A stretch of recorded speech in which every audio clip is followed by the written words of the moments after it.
نگاہ بلند سخن دل نواز جہاں پرسوز، یہی ہے رخت سفر ویر کارواں کے لیے۔ میں سمجھتا ہوں کہ ڈاکٹر عبدالقدیر خان محسن پاکستان اس شعر کی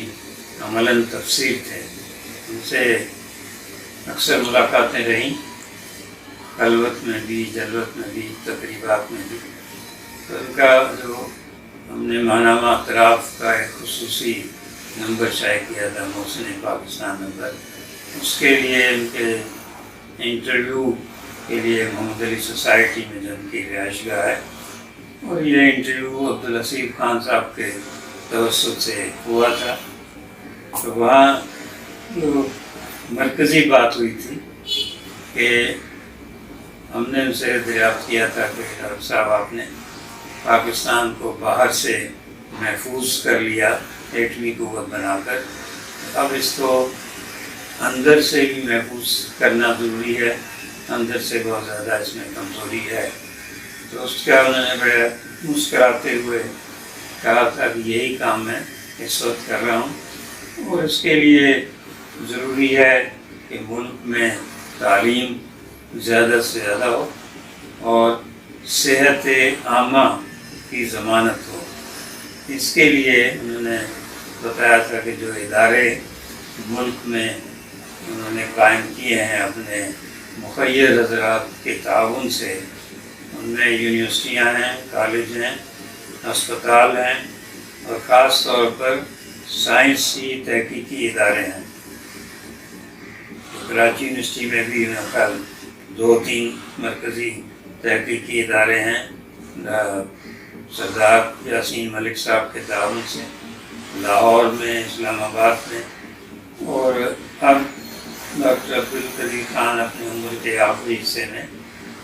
انہی فرائض میں مصروف تھے کہ لاہور میں ایک ہاسپٹل بھی تھا، یونیورسٹی، کالج، اور اسی طرح اسلام آباد میں، کراچی میں وہ آتے تھے اور یہاں مخیر حضرات سے مل کے ان کو اس طرف توجہ دلاتے تھے۔ اس کے علاوہ جتنی تقریبات میں وہ ہمیشہ نوجوانوں سے ہی خطاب کرتے تھے، ان سے ہی امید رکھتے تھے کہ پاکستان کو محفوظ کرنے میں، سنبھالنے میں اور علم سے آراستہ کرنے میں نوجوان نسل ہی زیادہ نمایاں اور طاقتور کردار ادا کر سکتی ہے۔ عام طور پہ کہا جاتا ہے کہ پاکستان ایٹمی قوت تو بن گیا، لیکن پاکستانیوں کے سائنسی نقطہ نظر نہیں ہے، سائنس میں زیادہ تحقیق اور پڑھائی نہیں ہو رہی ہے۔ تو اسی طرف ڈاکٹر عبدالقدیر خان کی بہت زیادہ توجہ تھی۔ جو تحقیقی ادارے ہیں جن میں جینوم انویسٹیگیشن ہے، اور اس طرح کے جتنے جدید علوم جو باہر امریکہ، برطانیہ وغیرہ میں جن پہ تحقیق ہو رہی ہے، ان میں انہوں نے یہاں کراچی یونیورسٹی، اسلام آباد وغیرہ میں تحقیق شروع کروائی، اور ان کے بڑے اچھے نتائج برآمد ہوئے۔ وہاں سے جو فارغ التحصیل ہوئے طلباء طالبات، انہیں باہر کی یونیورسٹیوں میں بھی نمایاں مقام ملا، اور ان کی جو ریسرچ تھی وہ باہر کے معیاری ریسرچ جرنل میں شائع ہوتی رہی۔ تو ان کی آرزو یہی تھی کہ وہ اقبال پھر یاد آتا ہے کہ جوانوں کو میری آہ سحر دے، کہ ان کی جو بھی آرزو تھی ڈاکٹر قدیر خان کی، ان کے جو خواب تھے پاکستان کو اندر سے مضبوط اور محفوظ کرنے کے، وہ یہ چاہتے تھے کہ نوجوان نسل تک منتقل ہو جائیں۔ اپنے جتنے ان کے لوگ ساتھ دے رہے تھے اس میں مخیر حضرات، ان سے بھی وہ یہی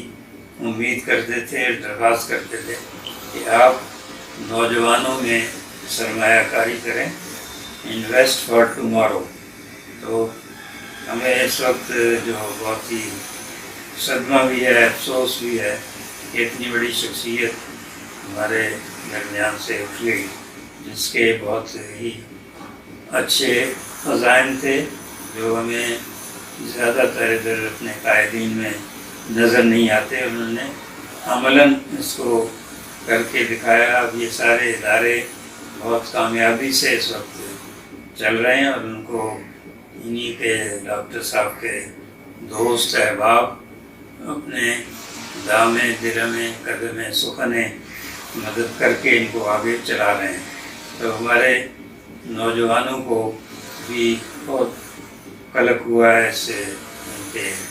اچانک اڑ جانے سے، لیکن وہ ظاہر ہے کہ اپنا ایک جو بھی ذمہ داری تھی اللہ تعالیٰ نے جس مقصد کے لیے انہیں اتارا تھا وہ اس کو کما کو پورا کر کے گئے ہیں، اور ہمیشہ ان کی ایک یاد رہے گی باقی. اور ان سے حکومت پاکستان کو چاہیے کہ اسلام آباد میں ان کی ایک بڑی یادگار بنائیں، جہاں ان کے جو ریسرچ کے کام ہیں، ایٹمی پروگرام کے حوالے سے ان کی جو خدمات ہیں، ان کی وہاں دستاویزات رکھی جائیں، فلمیں رکھی جائیں. وہ ایسی یادگار ہو جس سے آنے والی نسلیں بھی اس عظیم کارنامے سے آگاہ ہوتی رہیں.